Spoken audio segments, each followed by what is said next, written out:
without further ado, Dr. Weidner.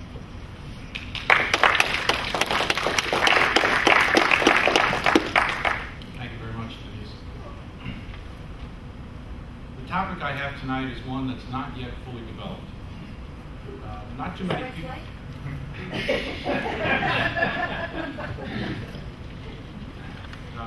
Thank you. This should be kept informal, and Denise will set the tone with us nicely. I think the first time that personal KM was ever mentioned was by a fellow named Steve Barr, who wrote just a little snippet of it in the Knowledge Management magazine back around the year 2000. In one of the first eGov conferences, he made a short presentation on it, but it was not fully developed at that time either. And I did not see much about personal knowledge management until maybe about a year and a half ago when I started pushing it. I think it's critically important. If I had about 3 or 4 hours tonight, I would go into a lot more detail than what I'm going to be able to do in the 45 minutes I have. We got plenty of food. What time do they close down the? No, we're here all night.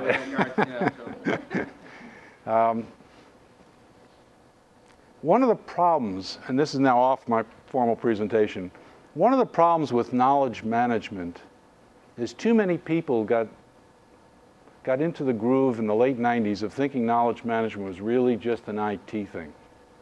And IT things are usually big and expensive and take many years to create some results. And I think that's a major mistake. And if you read the good authors in change management and metrics where they're focusing on results, results, results, and that's some of the things we've been talking about this week, you'd probably come away with the conclusion that it's a mistake to go out after that big KM project. In fact, you should be going after some very small things and building the culture. And what I like to do, if you'll allow me, is to say, well, let's see, what do I pick as the, okay, this will be the information age. And so right now, most of us think we're in the information age. And the culture and all the things we do is related to the information age. But we need to shift that thinking over to what I call the knowledge age. And are we prepared for it is one of the questions you might ask. But just because you roll out a portal doesn't mean people are prepared for the knowledge age. And 2 or 3 years from now, when that portal begins, hopefully to have some success, the people who were enthused about knowledge management, were high up on that hype curve, have probably cooled considerably by the time you roll it out. In fact, they may even be looking back and saying, oh yeah, we were going to do knowledge management years ago, but I haven't heard much about it, and so on and so forth. And so the likelihood of success is very unlikely. In fact, let me give you some statistics. There's a company called Bain, and I'm not sure if it's B-A-I-N-E or without the E, but I have a report, and anybody would like a copy of it, just give me an email and I'll send it to you. What they've been doing is tracking major initiatives, strategic initiatives for the last 13 years, since about 1993.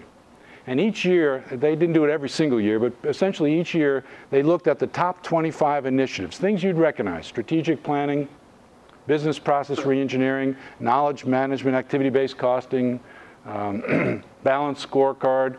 I could go down the line. Quality, all of the things that you would recognize as major strategic enterprise-wide initiatives. And the thing that seems to hold true is this hype curve phenomena. In fact, in the last recent class, somebody from Gartner Group says not the hype curve, it's the hype cycle. So I stand corrected.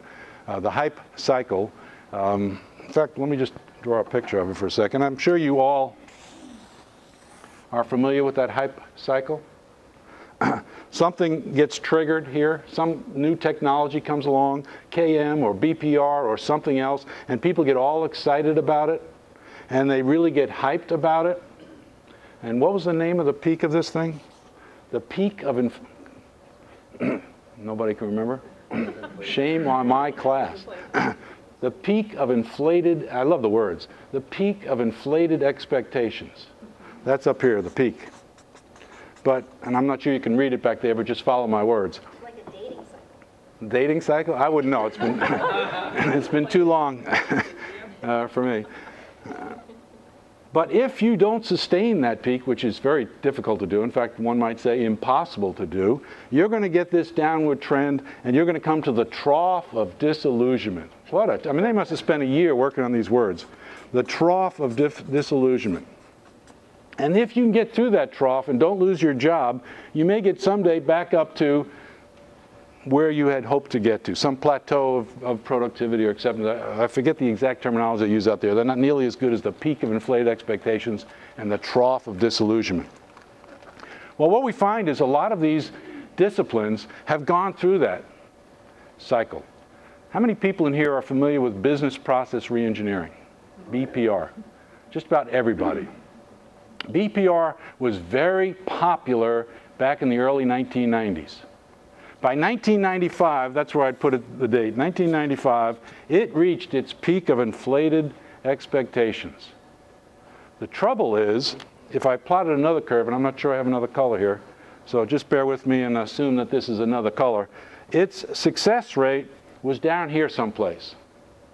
Very low. Various authors would say 20, 30% success rate. So I'll just call it 20%.